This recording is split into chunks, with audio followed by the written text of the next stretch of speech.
l'avons vu pendant cette semaine de l'IA et comme je l'ai dit aux différents panels, l'IA présente de formidables opportunités. C'est-à-dire, à chaque fois qu'il y a eu une révolution technologique, ben, on en a souvent eu peur, on s'en est méfié, on a eu des craintes, mais on parle d'innovation, ça veut dire qu'on apporte un changement dans le bon sens.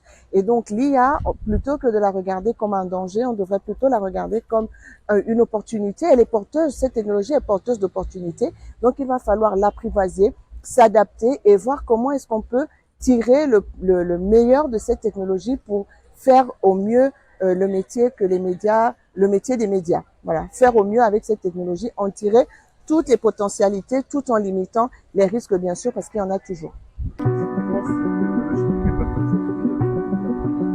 Ben, cette technologie impacte le monde des médias de différentes façons. Aujourd'hui, grâce à l'IA générative, on a une foison d'informations qui peuvent arriver sur le terrain, notamment sur le web. Et aujourd'hui, on peut avoir notamment les deepfakes et des fautes de la désinformation, de la mésinformation. Et c'est là que le rôle du journaliste humain demeure primordial parce que c'est lui qui est formé et qui sait comment aller vérifier, sourcer l'information et déceler, démêler le vrai du faux. Donc, l'IA ne viendra pas remplacer les journalistes, mais l'IA leur permettra d'être plus performants encore et d'exercer au mieux leur métier parce que c'est là maintenant qu'on a besoin de journalistes pour aider à démêler le vrai du faux au milieu de cette foison d'informations qui viennent parfois de logiciels, voilà, de chatbots et de logiciels dédiés.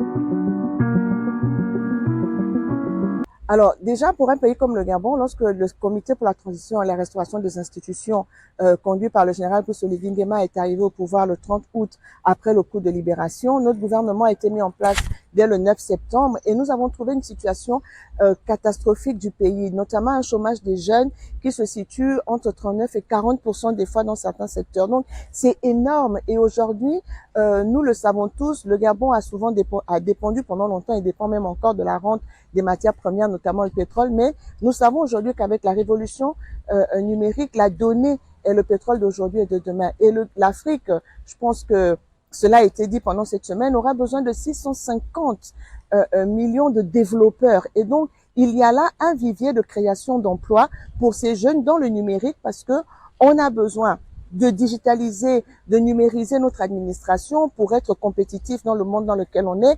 Et en même temps, c'est une solution pour créer des emplois et parfois des emplois à moindre coût parce que on a besoin de quoi parfois dans ce métier? C'est juste un ordinateur, une bonne connexion Internet et une bonne formation et on crée des applications qui peuvent servir au bout du monde.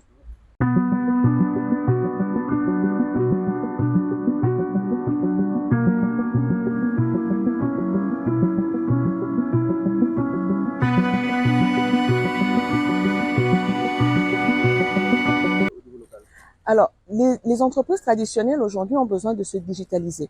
De digitaliser d'abord leur process en interne, leur mode de fonctionnement, mais aussi de digitaliser les services qu'elles rendent à leurs clients. Pour être plus compétitives, il faut qu'elles se rendent accessibles à leurs clients, que leurs services soient disponibles de manière digitale sur le numérique. Et pour réaliser cette digitalisation, quoi de mieux que des entreprises locales? Parce que nous avons mis en place des projets pour digitaliser l'administration et les entreprises gabonaises à partir de compétences locales. Et c'est pour cela que nous nous sommes appuyés sur la société d'incubation du numérique du Gabon, la SING, qui a pour mission donc d'incuber des startups pour qu'elles puissent proposer des services adaptés à nos entreprises traditionnelles, mais aussi à l'administration dans certains cas. Voilà, donc ça contribue toujours à créer l'emploi. Ces synergies-là permettent de créer de l'emploi, ça permet de valoriser les compétences locales et ça permet aussi à nos données d'être produites sur place et de rester sur place au pays.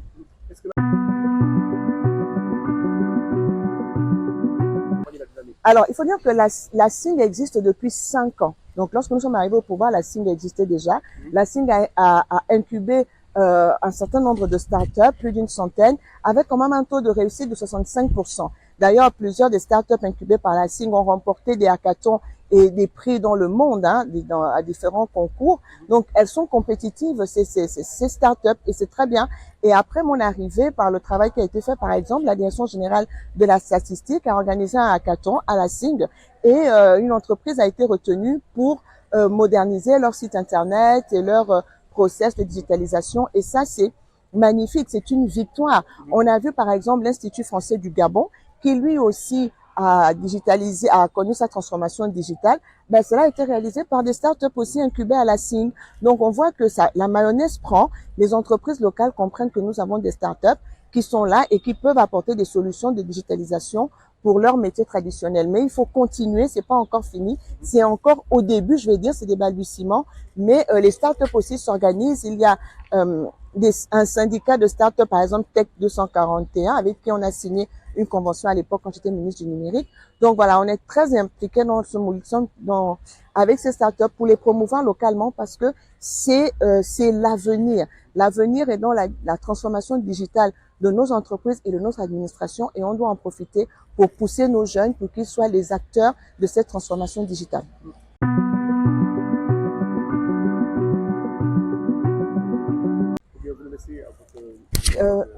Il faut savoir que l'action du gouvernement est collégiale.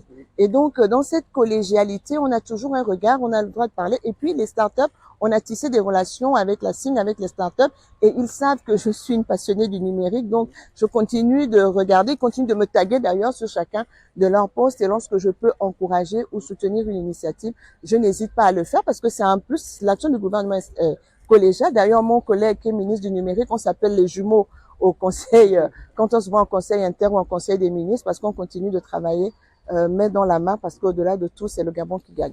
Très bien.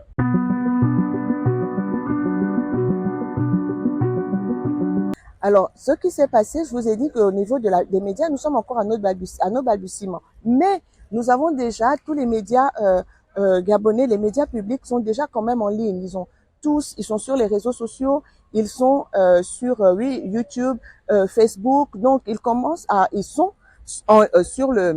sont en ligne. Donc, et ça, on continue de travailler là-dessus pour qu'ils soient accessibles au plus grand nombre. Et d'ailleurs, ça nous pose le défi de la qualité parce qu'une fois que l'on est en ligne, une fois que l'on est sur un bouquet numérique, eh ben, on est ouvert à l'ensemble du monde. Donc, le monde entier regarde ce qui est fait. Il faut donc hisser la qualité au niveau de ce qui se fait de mieux dans le monde parce qu'il y va du rayonnement et de la crédibilité du pays. Donc, c'est à cela que nous travaillons. Donc, nos médias ne sont plus que simplement locaux, mais ils sont tous aujourd'hui en ligne. Gabon Télévision, Radio Gabon, Gabon 24, ils sont tous aujourd'hui en ligne. Donc, ils s'adaptent et ils suivent donc cette transformation numérique et on va travailler, comme je le disais tantôt, à les emmener par des formations à s'approprier les opportunités de l'intelligence artificielle et de la transformation digitale dont ils ont tant besoin.